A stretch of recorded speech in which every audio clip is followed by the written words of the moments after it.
Coming up now on Animal Outtakes, this week our crew is becoming part of the show and taking the plunge, swimming with the fishes at the Florida Aquarium.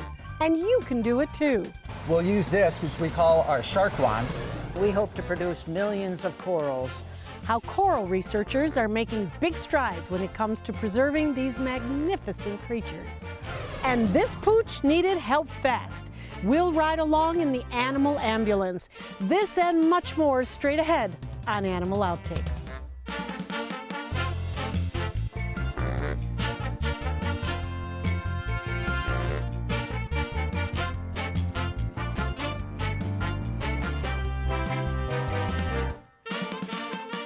Hello and welcome to Animal Outtakes. I'm Marcia Panucci. Coral reefs are home to more than 25% of the ocean's marine life. But come to think of it, there might be another spot you can go and see an abundance of sea life. How about an aquarium?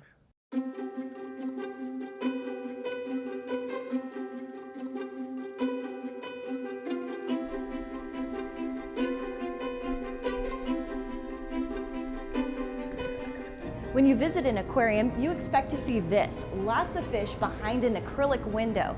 But here at the Florida Aquarium in Tampa, guests get a totally unique experience, a chance to become part of the exhibit. Come on, I'll show you what I mean.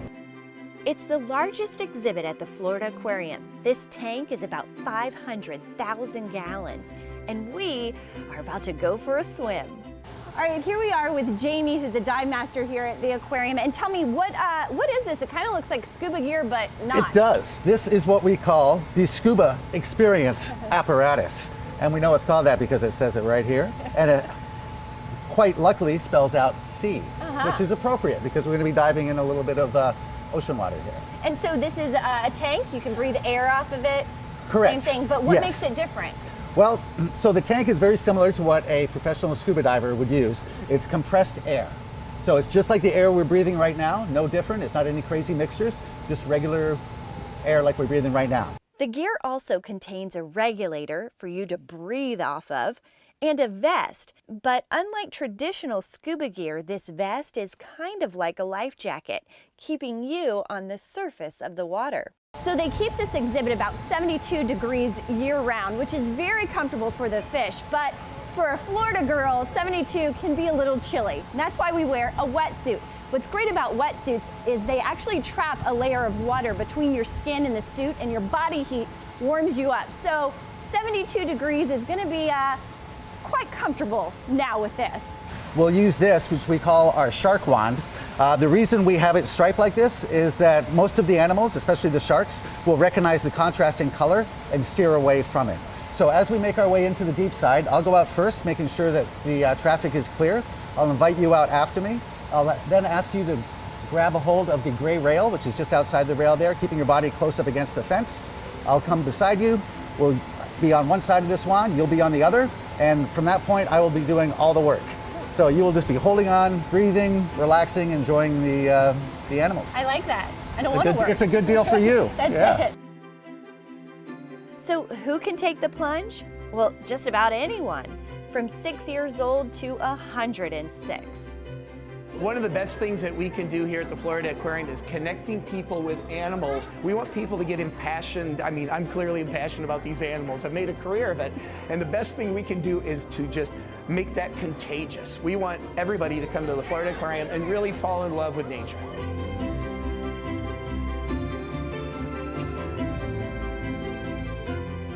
And you can't get any closer to nature. From sharks, like these sand tigers, to rays, turtles, and more than 1,600 fish. All of them, yep, right below you. Being in the water with sharks, they have excellent senses. They see, smell, hear, everything before you ever do. And sharks are pretty smart. They usually swim away. But our sharks here, we build a trusting relationship with all our animals, so you're safe as can be. You're in the safe hands of a dive master with excellent equipment. You're going to have so much fun, you're going to forget to be afraid. That's the best experience. You're going to be too much time spent being excited with the sharks. That's the real experience. Be afraid, you're going to have too much fun. Jamie, that was amazing. You liked it? I did, and Awesome. the best part was, on any other dive, you wouldn't see all these animals. No? You'd have to make multiple dives just to see all those sand Yeah. tigers. Sea turtles, yeah, morays, barracudas, tarpons, you name it, we've got it. that Rays. was amazing, and so close. They get very, very close. Yeah, the best part was going through, and those sand tigers were literally right there. And you did want to touch them. I really did, but yeah. But then when you were looking at them and they were watching me, I was like, yeah. Yeah, for sure. And it's nice because it's always a controlled environment, so you always know what you're getting. You're getting a consistent temperature, a consistent visibility, so every dive is the same fabulous experience. That's it. It was just the perfect dive. If you are ready for your own adventure, log on to the Florida Aquarium's website to learn more about all the interactive experience that they have to offer at floridaaquarium.org. You might remember we recently learned about corals, how this plant, animal, and mineral is an important part of the marine ecosystem. Now, let's head back to Mote's International Center for Coral Reef Research and Restoration, where we got up close to see how researchers are making big strides in preserving these magnificent creatures.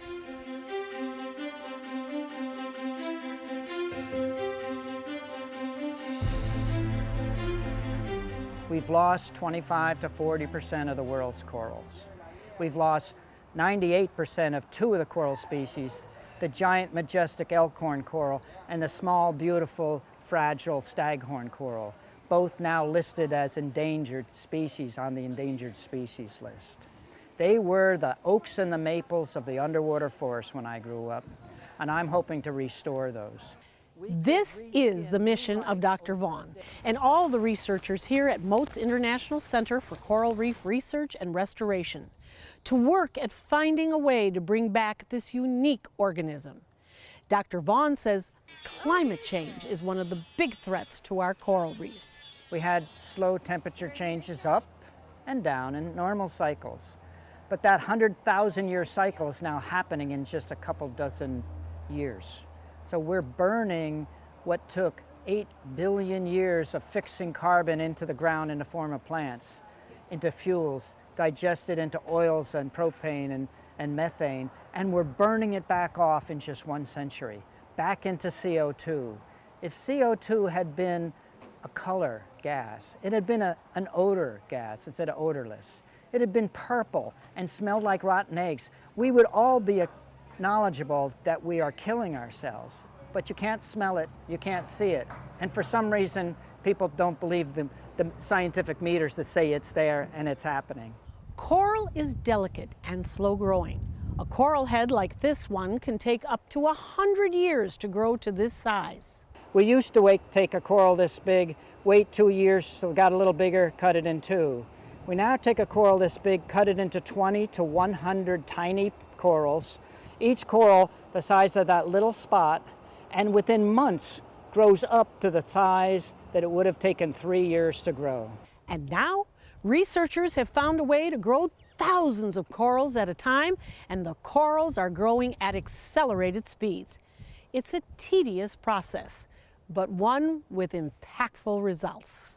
So the normal sequence now would be to take a coral this big, which would have taken 3 years to get this size, and we will cut this into 20 little pieces. Each of the 20 pieces will grow back to this in 3 to 6 months. Now we have 20 pieces that are the same size. When we plant them about 2 inches apart in the same area with the same 20 pieces that came from the same single parent. And when we plant them, within just 1 or 2 years, you can see like in this one in front of me, they start to get about this size and they start to touch each other. And most corals do not like to touch each other because corals do not like getting grown over by another coral. But if you notice that these corals are not only touching each other, but they're not fighting, they're not killing each other like they would normally do. They're happily touching each other because they came from the same parent. They're actually clones. So they know and they sense that it's their own tissue, and they literally fuse back together like you see these ones in the background and form a coral head that would have taken 70 years to grow and these are only 2.5 to 3 years old. And if we can do that, there's some corals the size of a car that are 300 years old. And there's regretfully too many dead skeletons that are starting to dissolve. We could take hundreds of pieces of the same clone, put it on the top, and literally just like a lawn with sod growing a new grass on a dead lawn, we could reskin new life over a dead coral head that could have been 300, 500 years old. Bring it back to life. Coral reefs are essential, providing food and shelter to fish, oxygen for us to breathe, and they also protect our coastline from high waves and storms. So how can you help coral reefs? One way is to reduce your carbon footprint. Ride your bike or walk when you can. Get ready. We are hopping on Vet Care Express, the animal ambulance, to follow one of their emergency cases next. Every dog deserves a lifelong loving home.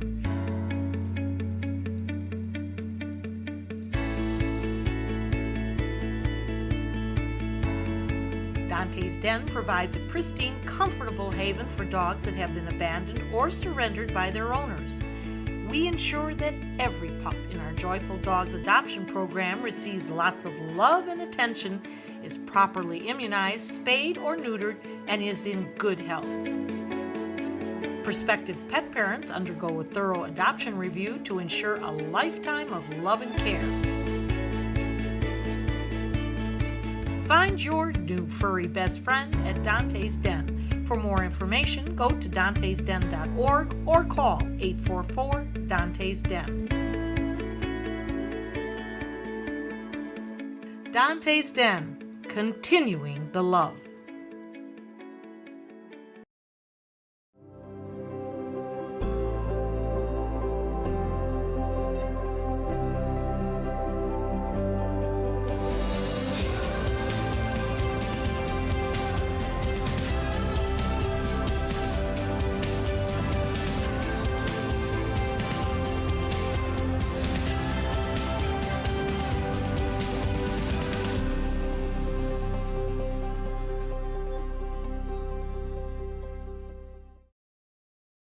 Welcome back.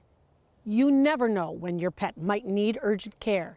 And when one pet owner heard her dog yelp, she knew he was in need of help. Let's get back on the road with the crew of Vet Care Express. You ready to go out? You want to go out?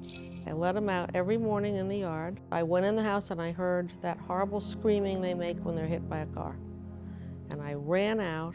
And I didn't see it, but I'm positive a cat was in our yard. And he tried to jump the fence in that corner, and he was just laying there on the ground. Just couldn't get up. I didn't know what happened to him. I thought he had a broken spine. I didn't want to handle him anymore because I thought it'd make it worse. Us moving him, you know, whatever it was. We were told that he was down in the rear from a traumatic injury, so we knew that we had to be prepared to be able to move him in the safest, most stable manner possible. When we first saw him, he really wasn't, he had no motion down in his rear legs at all. So we knew we had to just take things extremely slowly and carefully.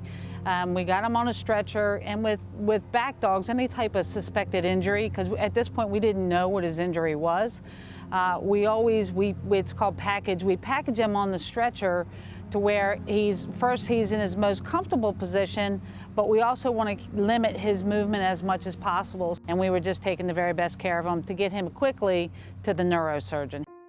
Every day there's been progress, some kind of progress. He had a blood clot on the spinal cord, and the spinal cord was curving around that blood clot. Then he had hemorrhaging in there and a lot of debris. So the next day he did the surgery, and he said he should be, pretty good. It's really important, especially in any type of traumatic injury, that they use an animal ambulance. The reason that it's better to call us, I tell people it's all the same as with human ambulances. We're trained, we're equipped, we know specifically what's best for the pet. We're in constant communication with both the veterinary hospital that sent them and the receiving veterinary hospital. It's just so rewarding to see that one, our veterinary community is just the people that work together in this to give him a full recovery and give him an opportunity for full recovery. We're just so blessed in this community to be able to do that. Nemo is getting better every day. His owners expect that he will make a full recovery and be back to chasing cats and squirrels again very soon. If snakes give you the heebie-jeebies, our next segment might just change your mind.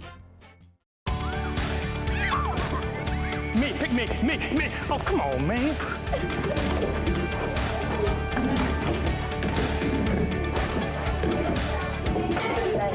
Oh, man, I love technology. Hey, yo, check out my new phone. Look at this right here. For years, the DeSoto Club has needed improvements. Join me and Boys and Girls Club of Manatee County as we raise money to build a brand new facility. It will be bigger and better, just like it was 40 years ago when I attended.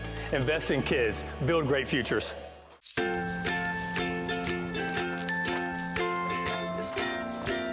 All right, crew, let's get started. Sure.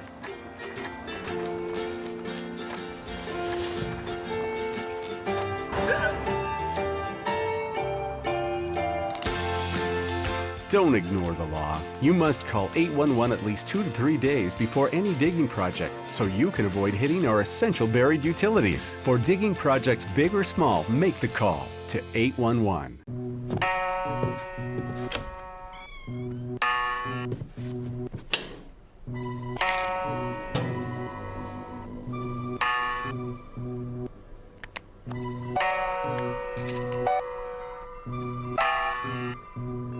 Who else has been taking your prescriptions? Keep your medicine and your family safe and secure. Mind your meds. To learn how we can help, visit the Partnership for Drug-Free Kids at drugfree.org. They are one of the world's most heaviest and longest snakes. But don't worry, this python, like all pythons, is non-venomous.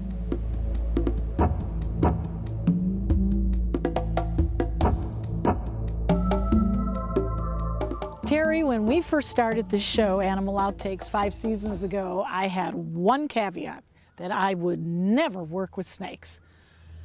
And here I am with you, working with snakes. Happy Halloween. Yes, who's going right into your you pocket. Said that, and there she goes. And there she goes, right. She's feeling hurt already. Yeah.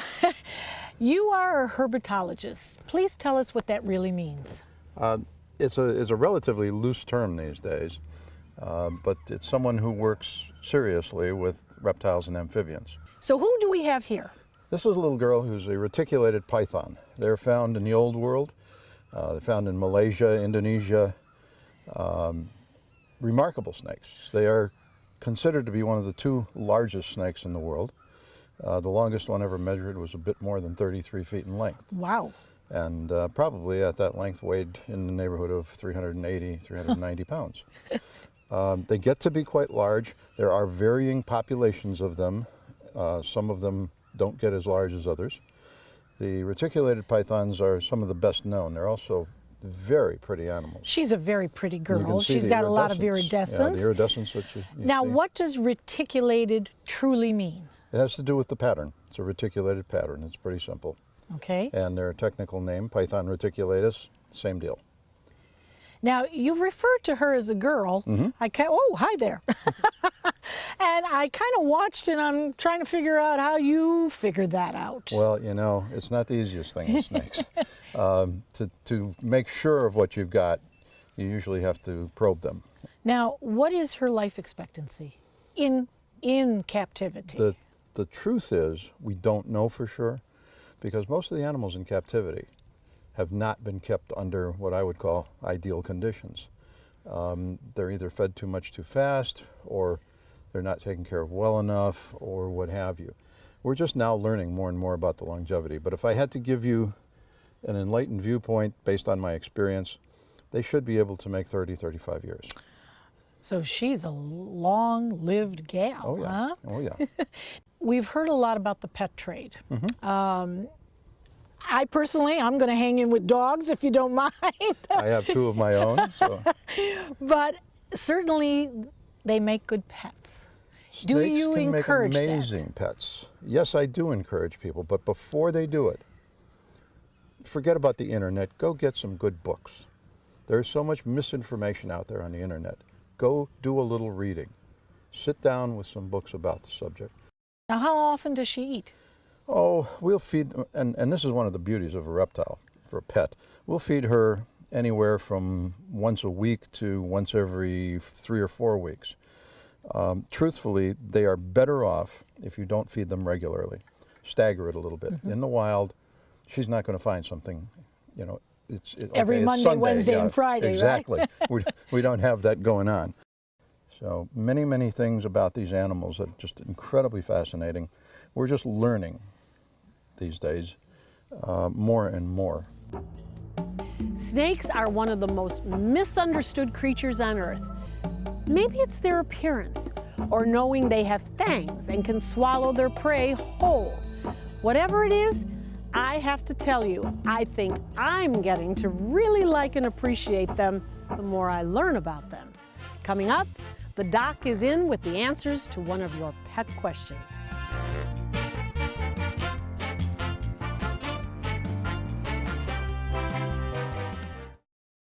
If you're only hungry for a slice of apple pie, why buy the whole pie? And you certainly wouldn't want to pay for an all-you-can-eat buffet. So if you don't use your cell phone that much, why get charged for a plan that's too big, or even an unlimited plan? Luckily, there's still a wireless company that shares your values. Welcome to Consumer Cellular. Our average customer pays about $25 a month for everything they need. Many pay even less, as plans start at just $15 a month. You'll get a straightforward bill that's easy to understand with no surprises and all the attention you deserve from our friendly customer service team. No wonder Consumer Cellular has received the J.D. Power Award for highest customer service 4 times in a row. Plus, if you're an AARP member, you'll receive special discounts. It's easy to switch. You can even keep your phone and your number. So stop paying for more than you need and start your 30-day risk-free trial today. Call 800-457-2317, go online, or visit a Target store today.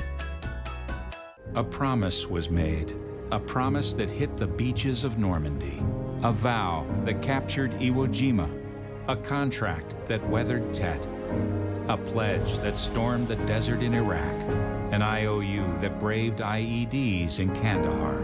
A promise was made to America's veterans. DAV fights to keep that promise, so all veterans and their families get the benefits and support they earned. For help, visit DAV.org.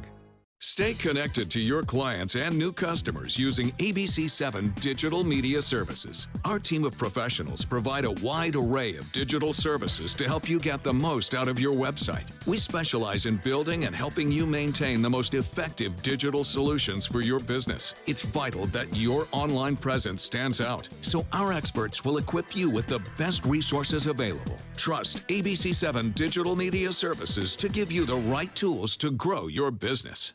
Thanks for staying with us. What are we going to talk about today, Benson? Cats?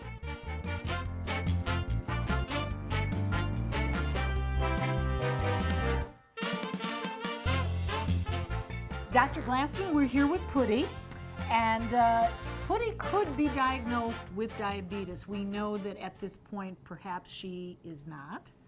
But she could be, and this is a very common ailment amongst cats, right. Is it not? Diabetes is a common disease, probably more common in dogs than cats, but cats do get it quite a bit also. And the common signs would be, in general, drinking more and urinating more, okay? Because sugar is being passed out in the urine, and that actually sucks water with it, so you get thirsty because you'll dehydrate. Anyway, so drinking more and urinating more are the biggest signs of diabetes, and then weight loss. If it goes on long enough, you're losing weight too. But can this occur at any age? Yeah, it can start in young cats even. Still probably more common in middle to older aged cats. But yeah, a young cat could get diabetes. And let's define a younger cat is what ages and a middle-aged cat is? Well, let's start with seniors. Okay, then we work our way down. We'll work our way backwards. Senior cats, I consider probably the beginning of it is the 7 or 8 year age range, because that's when a lot of the common old age diseases start creeping in. So I'll actually usually recommend to clients 7 or 8 years of age do some routine screening to pick up some of these diseases before they get advanced. And then below 7-ish, of course, is probably middle-aged, and young age is probably only up maybe to a few years of age, 3, 4. That's an arbitrary, delineation. but. Well, Putty, what do you think, huh? All right, so you now have a diabetic cat. We're going to pretend Putty's diabetic. Putty, you're diabetic. And we're going to teach Marcia how to give an insulin shot. Oh, my. And she used to do her dogs, I understand. I did. But never did a cat, and I'm going to show you a technique that most people don't use, but I like it a lot more personally, especially in cats. All right, so anyway, oh, don't break my bottle of cortisone. We're not injecting insulin today. We're going to inject a tiny bit of cortisone, which and that is be not perfectly harmful fine. No, to not her? the tiny bit we're going to give. Okay. So you'll get a box of insulin syringes from your veterinarian usually. They come 100 in a box, little tiny syringes. I don't know if you can get a close-up. These are really little needles. Tiny, tiny little needles, so they barely feel it. And when you get good, they really don't feel anything at all. So you would have your bottle of insulin. We're going to pretend this is insulin. Okay. And you just gently mix it. Okay. You have to be in the refrigerator normally. Yes. And you would hold it up, put the needle into the bottle, and then you suck up your medicine. And these are measured in units. This is a 12-unit syringe. So you measure however many units the vet tells you to start. We're going to just do 2 units here. Okay. And what I like to do, a common way that most everybody learns, is to tent the skin and pop it under. That's how I did it. First of all, you should not do that in the neck of a cat with insulin, because the skin is thicker in the neck of a cat, and it's been shown, doesn't absorb uniformly. Okay. So I like the thinner skin on the flank. I want you to look at the skin. I part the fur and literally look at the skin, dart it in, and then inject. So let's lay Putty on the side. Well, Putty was getting calm here. Well, I guess I'll do it. Yeah, Putty was getting rather calm. So all right, let's lay Putty down on the side. All right. You hold Putty's scruff, kind of. Okay. And then what I do is I like to literally look at the skin. I part the fur, just stab it straight in, and then inject. It's easy. And Putty never Didn't even didn't even know. You want to try? No, that's okay. But anyway, that's how I personally like to give insulin shots in a cat. I think it's very easy. You just part this fur, look at the skin, stab it straight in like a dart, and then inject. And how many times during a day would you have to do You would do this? it normally twice a day for insulin injections. Okay. And they can live, they can live a very normal life normal on this. lifespan, sure, because you're really fixing the disease, not 100%. We never control them and regulate them perfectly. But yeah, twice a day insulin shots, sometimes special foods your veterinarian will recommend too, high protein, high fat foods, low carb foods will help regulate. So yeah, disease that can be controlled for years and years and years. Well, I and think they she can live should, a normal life. I think she should get a little bit of catnip for this, right? Yeah. Yeah. You got a little cortisone. She was a great You got some patient. cortisone. That'll help her feel good. Great advice from the doc as usual. We hope you've had fun and learned a thing or two along the way. I'll be back here again next week with even more animals and some wild adventures. Until then, thanks for watching. You know this cat's gonna bolt. All right, Jamie. Woo! How'd you like it? My hair's stuck.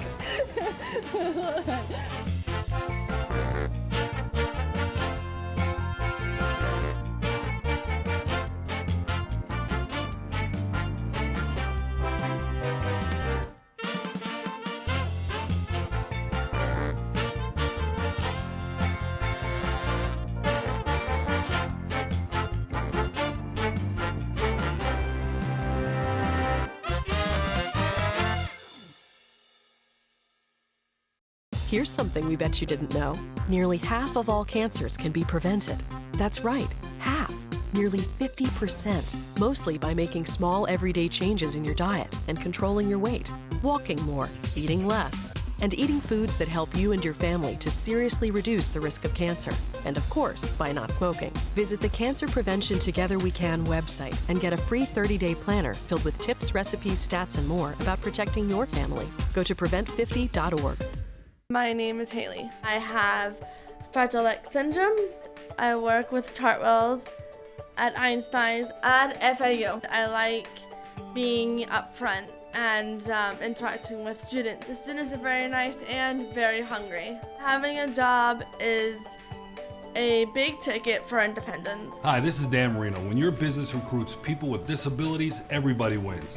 To find out how, go to disabilitieswork.employflorida.com. Check out My Suncoast Dining on mysuncoast.com, your guide to the foodie lifestyle. ABC7's own Chef Judy serves up her favorite recipes, cooking tips and trends, dining blogs, step-by-step videos, and Suncoast Restaurant Guide. You'll find it all at mysuncoast.com/dining. Watch Good Morning Suncoast on ABC 7, weekdays starting at 5.